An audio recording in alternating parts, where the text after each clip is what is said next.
Buenas tardes. Estamos aquí en la biblioteca Marcel Batallón del Instituto de Estudios Ibéricos y Latinoamericanos de la Sorbona. Estamos un poco antes de que dé comienzo la presentación del libro de Vicente Sánchez Biosca, de la edición francesa del libro que publicó en 2006. En 2006 el libro se tituló Cine y Guerra Civil Española, del mito a la memoria. Y bueno, pues queríamos en primer lugar darle las gracias por estar aquí con nosotros y haber arrancado estos minutos antes de la presentación para hacer esta pequeña entrevista. Es un placer. Bueno, Vicente Sánchez Biosca es catedrático de Comunicación Audiovisual en la Universidad de Valencia, fue director de la revista de Archivos de la Filmoteca durante más de 20 años, de 1992 a 2012. Ha sido profesor invitado en distintas universidades de América y de Europa, y bueno, entre sus publicaciones pues cuenta con más de 150 artículos, más de una docena de libros, y este libro que vamos a presentar ahora aquí, como ya hemos avanzado, apareció en 2006, y en la actualidad ha salido la edición francesa, publicada por Les Éditions Hispaniques, con el título de Cinéma et Guerre Civile Espagnole, du mythe à la mémoire. Y bueno, lo primero que quería preguntarte es, tú ya habías tratado durante el tema del franquismo, la guerra civil, de distintas maneras, publicaste el libro sobre el Nodo, que fue el noticiario franquista durante décadas, el noticiario obligatorio, habías hecho un número sobre la imagen de Franco, también posteriormente harías sobre el noticiario franquista durante la guerra. La diferencia respecto a este libro es que todos esos eran temas que no se habían tratado, mientras que la memoria de la guerra civil en el cine ya había sido tratado por algunos autores anteriormente.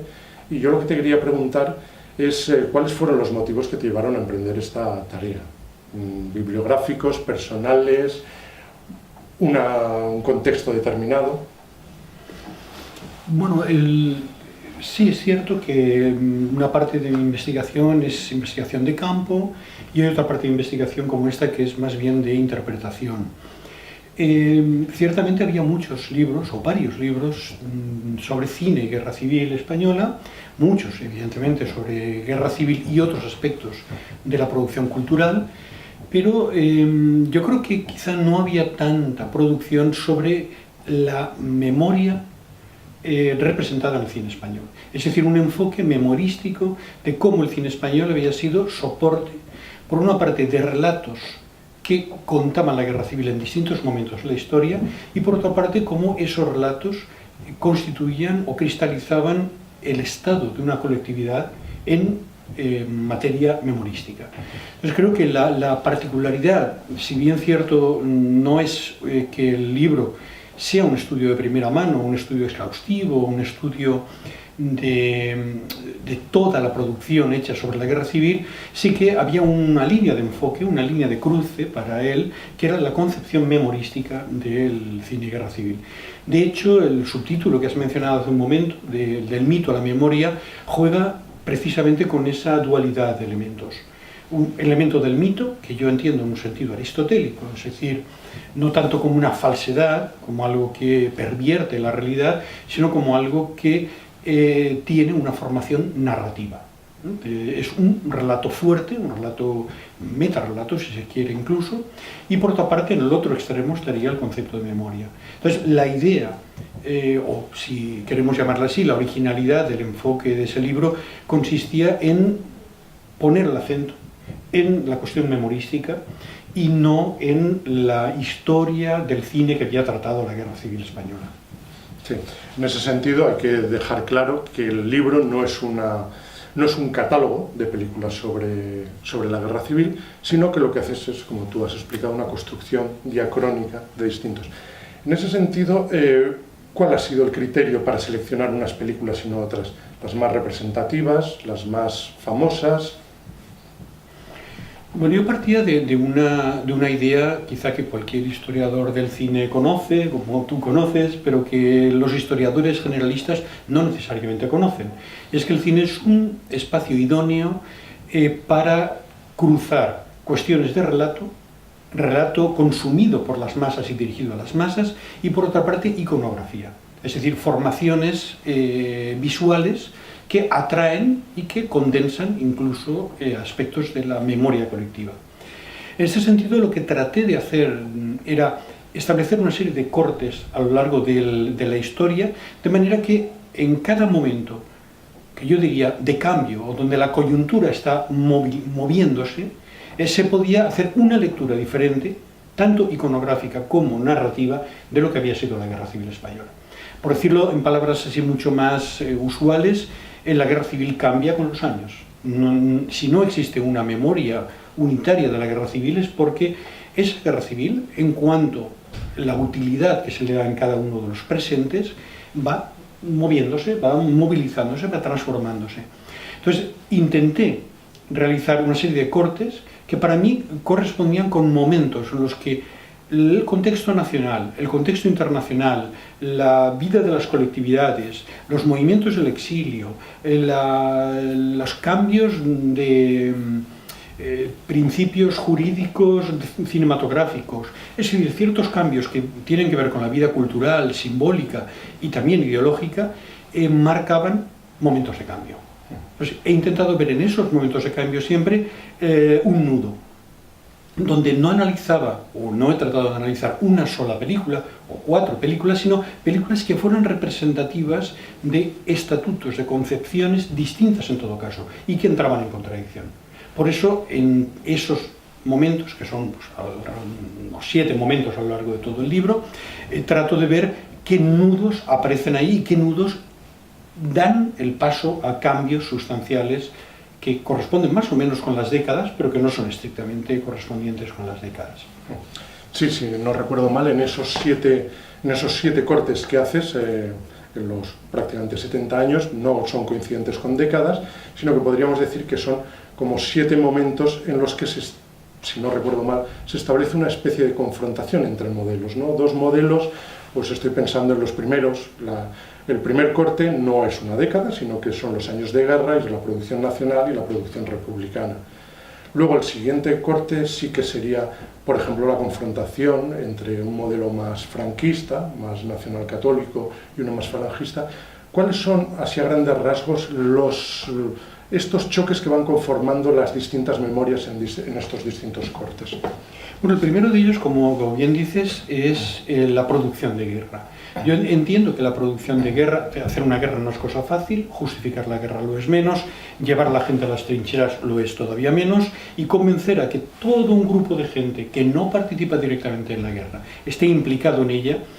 moviliza no solo la propaganda, sino también una propaganda fuerte que tiene que estar justificada por ciertos valores. Entonces, ahí es donde, durante varios años, los años de guerra, se están forjando mitos. Esos mitos no nacen en la Guerra Civil Española, vienen de más antiguo, vienen del siglo XIX, vienen de la Ilustración, del rechazo a la Ilustración, vienen de la derecha española, vienen del clericalismo, del anticlericalismo, es decir, vienen de muchas fuentes, pero durante esos momentos de guerra, las maquinarias propagandísticas se ponen al servicio de forjar lo que podría ser una razón suficientemente convincente y terminante para movilizar la guerra y para provocar que detrás de la guerra haya convencimiento y haya proselitismo. De ese modo, todo lo que viene a continuación, todo lo que viene a partir de los años 40, es, por así decir, el contramodelo o es el espejo invertido de lo que ha sido la producción de guerra. La producción de guerra es una producción de forja de mitos, y a partir de ese momento el criterio, como tú me planteabas, de análisis es cómo el episodio catastrófico y traumático de la guerra civil es gestionado en momentos determinados. El primer momento, yo lo sitúo paradigmáticamente en 1942, es un momento en el que aparecen, curiosamente, 2 films semejantes, porque los 2 son representantes del bando nacional, pero de signo y de orientación distinta. Uno es una película falangista, audaz, con un protagonismo femenino, con una búsqueda además de un espíritu sacrificial donde incluso hay una violación en el curso de la película, mientras que el otro es un universo más bien cauto, pacato, idílico, nacional católico, que es el representado por Raza, la película de Franco. El primero no lo he mencionado, pero es rojo y negro, son los colores de la bandera de Falange y, claro, la bandera anarquista también. En todo caso, claro, ahí lo que yo trataba de ver es en la gestión inmediata de la guerra civil, tal y como se vive en el primer franquismo, justo antes de que se haya producido el gran vuelco de la Segunda Guerra Mundial, de cuando ya alguien puede intuir que la Segunda Guerra Mundial no va a ser vencida por Alemania y por el Eje, pero no se sabe todavía, no ha caído Stalingrado, no hay todavía grandes pruebas de que el final de la guerra puede ser de los aliados. Bueno, cómo estos dos modelos dentro del franquismo gestionan y entran en conflicto en sus concepciones, repito, narrativas e iconográficas. Y esto es lo que he intentado hacer en varios momentos de la historia. Por sintetizar y no entrar en todos los detalles, al filo del año 50 hay un intento por parte del régimen de recoger algo de lo que decía la oposición y reivindicar o discernir entre los republicanos, los comunistas de los republicanos bien intencionados pero equivocados. Bueno, hay un esfuerzo por parte de la maquinaria propagandística del régimen de integrar a los enemigos siempre y cuando ellos reconozcan su culpa y su error.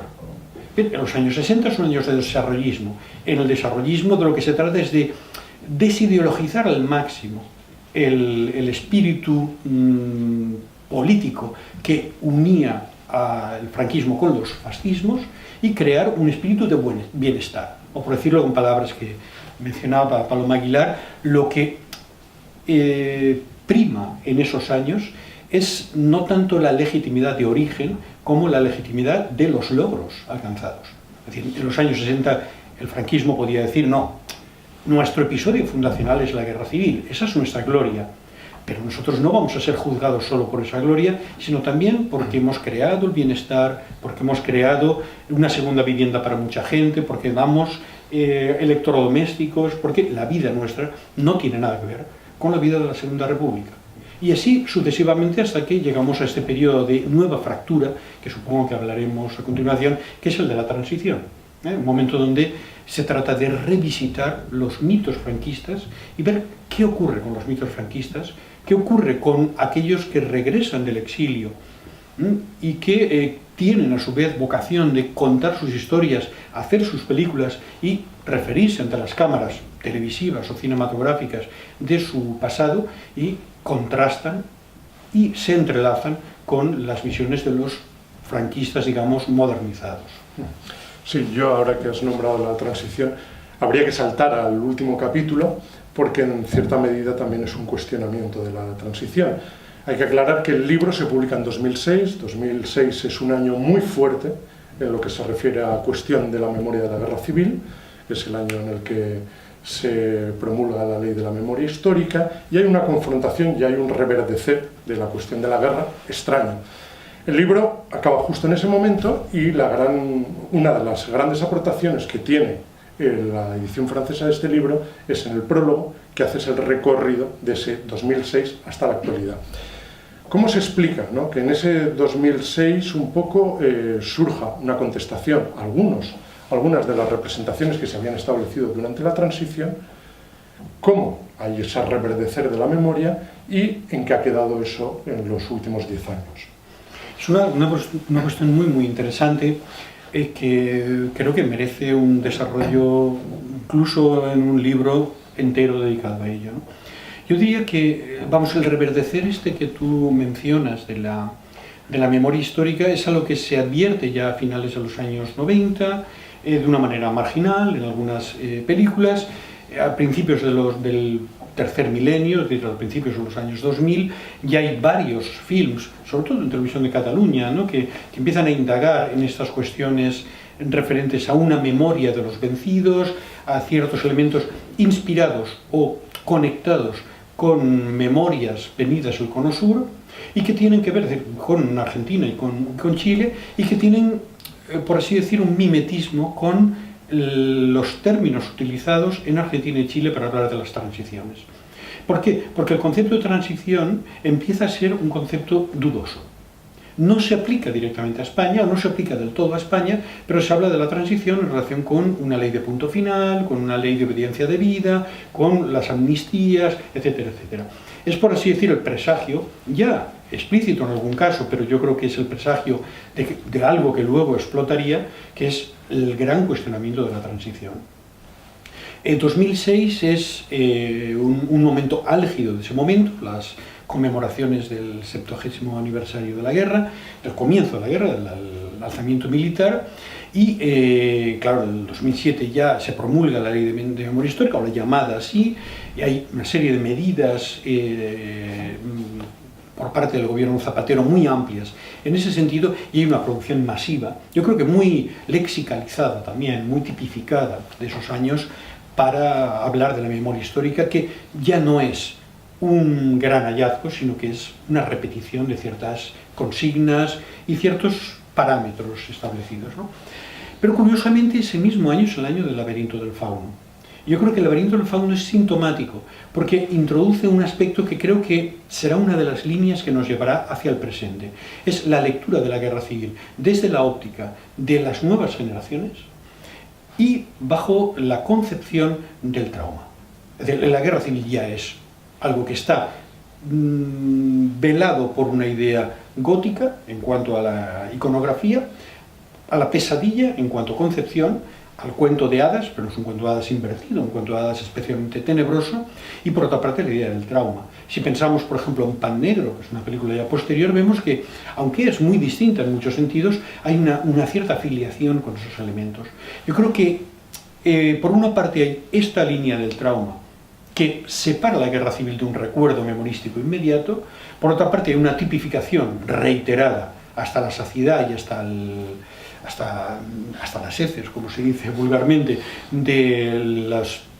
discursos de la memoria. Yo he estado recientemente en Nueva York y una de las actividades que se hacía reiteradamente era la reparación que nunca llega, los niños robados del franquismo, recogiendo ciertamente documentales de hace ya una década, pero proyectándolos y restableciéndolos a tenor de lo que está sucediendo ahora. Y por otra parte hay un elemento fundamental, y es